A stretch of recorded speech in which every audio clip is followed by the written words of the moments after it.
le professeur Aissami,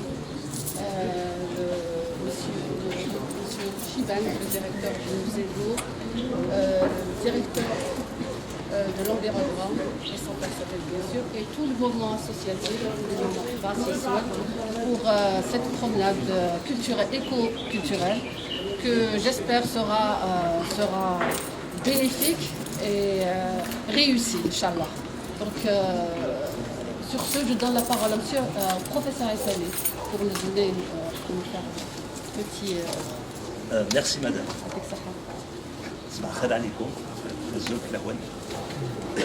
C'est avec un très grand plaisir que je suis venu aujourd'hui pour participer à cet événement qui entre dans le cadre de la célébration de la journée mondiale des zones humides, n'est-ce pas, qu'organise l'APC de Béjaïa en collaboration avec plusieurs partenaires, notamment l'association Assirem, représentée ici par notre ami monsieur Rabhi. Je suis très content qu'on commence cette balade à travers la route de l'eau ici, au siège de l'APC de Béjaïa. Et au chaud, d'abord, grâce à cet événement, on a pu venir ici pour visiter cet endroit. Et parce que c'est un endroit qui est très important du point de vue architectural. Hein, le siège de l'hôtel de ville et fait partie de ce qu'on appelle le bâti colonial. Et ces dernières années, on s'est rendu compte que c'est un patrimoine qui est important.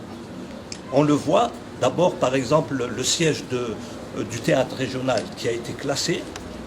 Il y a l'initiative qui a été prise par la société civile de réhabiliter l'ex-palais de justice. Et vous voyez que le siège donc, de l'hôtel de ville est très important. Il y a juste à côté, à Verna, également un autre édifice qui est très important, c'est la maison d'hôte de la wilaya.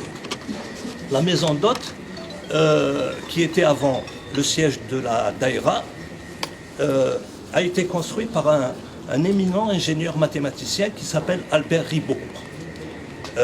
Il a fait 7 chantiers avec Gaze, et d'ailleurs au cours de cette année il va y avoir une exposition qui vont montrer les chantiers qui ont été mis en place ici à Bougie par cet ingénieur en chef des ponts et chaussées.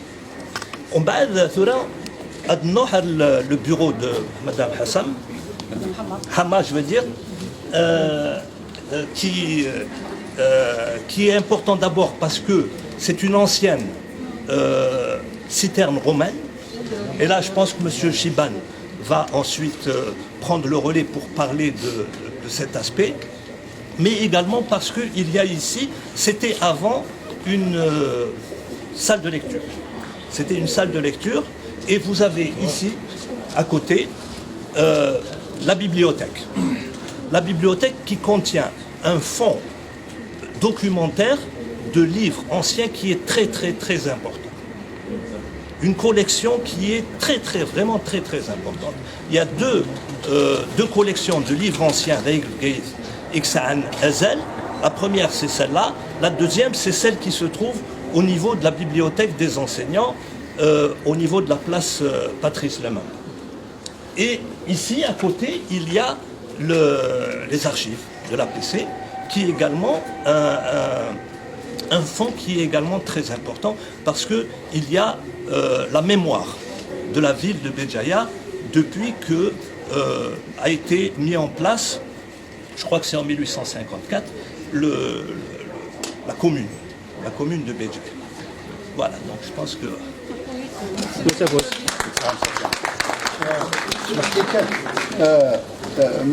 Monsieur le Khmir, je voudrais demander au professeur Aissami de continuer pour nous donner un petit aperçu donc, puisque nous allons faire la route de l'eau aujourd'hui, et puis nous allons atteindre le but, c'est le musée. Donc comme c'est monsieur le professeur Aissami, donc dans le cadre de la société savante GIMA, qui a initié le projet, et qu'il a finalisé avec la route de l'eau, j'aimerais bien dire un petit mot Et moi, ensuite, je vais enchaîner dans les détails. D'accord, c'est vrai que c'est peut-être important. En 2007, on a voulu mettre en avant l'importance de l'aqueduc de Toudja.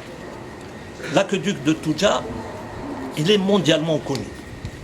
Pourquoi est-ce qu'il est mondialement connu? Tout simplement parce qu'on a des informations sur la manière avec laquelle il a été construit.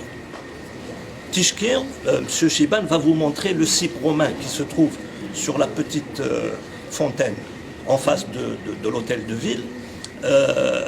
Un cippe qui a été écrit par l'ingénieur Nonus Datus, Anida Ihkoud. Quelles sont les péripéties, les difficultés qu'il a rencontrées pour pouvoir construire cette conduite. Et avec tous les relevés qui ont été faits, il y a aujourd'hui des éléments qui permettent de savoir comment zihnir les Romains. Parce que jusqu'à présent, on ne sait pas comment les Romains calculaient, pas simplement en Algérie, mais également en Italie. Et donc c'est pour ça qu'il est mondialement connu. C'est pourquoi aujourd'hui il y a des chercheurs aux États-Unis, en Italie, en France, etc. En 2010, on nous a demandé de monter un projet dans le cadre de l'Union européenne concernant Toudja. Ce projet, il concernait l'usage de l'eau à Toudja. Et au Chouan al-Khatardina, il y a un savoir-faire qui est lié à l'eau, qui est spécifique à cette région. Et donc c'est comme ça que, dans le cadre de ce projet, on a initié, il devait y avoir un musée virtuel. L'APC de Toudja nous a donné l'ancien Souq al-Fallah.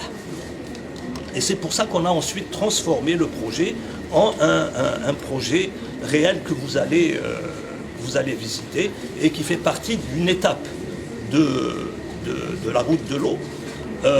Ici, vous l'avez constaté, rien que dans ce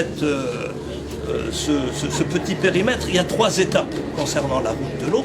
Il y a d'abord la citerne romaine, il y a la mosaïque donc d'océan et des Néréides, et il y a le cippe romain. Voilà.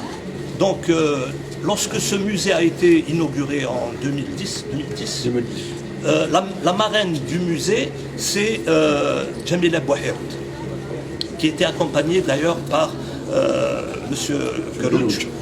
Gurouj, ancien condamné à mort, qui est décédé dernièrement. Et il y avait des milliers de personnes qui ont assisté à l'inauguration de ce musée. Donc on va rajouter un petit mot, comme ça, après on va visiter et on va monter pour voir le reste. Donc Chadini sur la citerne. C'est une citerne ancienne de l'époque berbéro-romaine, d'accord? Donc elle était construite aux environs du milieu du IIe siècle, après Jésus-Christ. Donc c'est une citerne qui recevait les eaux qui venaient des citernes principales. Nous avons des citernes principales en amont de la ville. C'est une citerne qui dessert donc un quartier, donc ce qui est en contrebas. Par contre, les citernes les plus importantes, on les retrouve au plateau à Noumoud, on les retrouve au-dessus de l'hôpital François-Nan, on les retrouve à Sidi Touati. Si vous voyez la ville de Bougie, elle est construite. Donc on trouve une ligne de Keret, un ravin, une ligne de Keret, un ravin à Caen. Donc chaque ligne de Keret à Caen, elle a ses distributions. Donc la ligne, ça a les habitations, ça a les desserts, ça a comment est-ce qu'elle est structurée. D'ailleurs, c'est quelque chose qui ressemble beaucoup à dans le Madid. C'est à peu près la même chose. Donc, c'est une citerne. L'eau, c'est la vie, l'eau, c'est la nature. L'eau est source de toute vie, de toute beauté. Béjaïa a été bâti ici, tout ce que l'on voit aujourd'hui, à travers l'histoire, ça a été fait sur la base de l'eau. Il y a un grand savoir-faire ancestral de nos aïeux qui n'est pas suffisamment mis en exergue. Donc là, aujourd'hui, le but, c'est un peu de revoir ce qui a été fait par nos aïeux pour un peu aujourd'hui le préserver et essayer de faire en sorte que qu'on devient à la hauteur de nos aïeux. Donc, جدادنا زمان, ils avaient fait beaucoup de choses. بلادنا هذه elle n'existe pas من العدم. Donc c'est pas comme ça que Dzaïd وجدت اليوم ولا بجاية وجدت اليوم. C'est à travers des efforts et des efforts scientifiques aussi. Faut le dire. C'est vrai qu'il y avait beaucoup de bravoure في البلاد هذه, mais il y avait aussi beaucoup de science. La science a généré un savoir-faire, elle a généré une civilisation, حضارة اللي رانا نشوفوا اليوم في المعالم نتاعها. Donc aujourd'hui on reprend à travers le circuit de l'eau المعالم نتاع الحضارة تاع بلادنا كي هو الجايد. Donc quelque part c'est un grand symbole لبلادنا الجزائر كامل. On doit profiter du professeur Issani parce qu'il recèle un grand savoir-faire. Et M. Chiban également, il y a de grandes initiatives qui ont été faites par le mouvement citoyen ici et associatif. Donc il s'agit de mettre en œuvre. On doit profiter, surtout Chabiba. C'est une grande occasion. Moi aussi je profite avec vous pour découvrir tout ça. Et on essaie de profiter du grand savoir du professeur Issani, M. Chiban. Merci. L'Assemblée populaire, c'est notre devoir. Je vous le dis bien, c'est notre devoir. D'organiser ce type de journée. Inch'Allah, ça va s'étaler. Inch'Allah, ya Rabbi, moi je vous dirais que ces journées, les jeunes, vous devez profiter de tout ça. Nous sommes là, on doit vous assister. Et on attend de vous, c'est pour promulguer tout ça, pour notre génération qui va venir. Nous, أنا شفيت على المضرب هذا. شفيت مليح. شفيت كي جيت للبيبليوثèque مع عمي ناصر الله يرحمه. Donc attention, c'est un endroit où on doit profiter. Il y a des endroits à bouger, مازال. On va encore faire beaucoup à Chabiba. مازال عندنا des journées, on a 1000 paquets. Je vous assure, avec Madame Hamma et le président d'APC. Donc nous sommes là pour vous aider. Donc vous allez découvrir beaucoup de choses à bouger. مازال, il y a des sites encore merveilleux. Et on va, on est obligé avec les anciens parce que مازال كاين ناس كبار هما اللي تعلمنا منهم. حنا obligé, je suis obligé parce que j'étais scout et j'ai connu ça. كنا نديروا ساكودو نروحوا نباتوا علمونا وين مضارب وين كاين شي هذا. دونك حنا رانا هنا en tant que بلديه avec des professeurs الله يبارك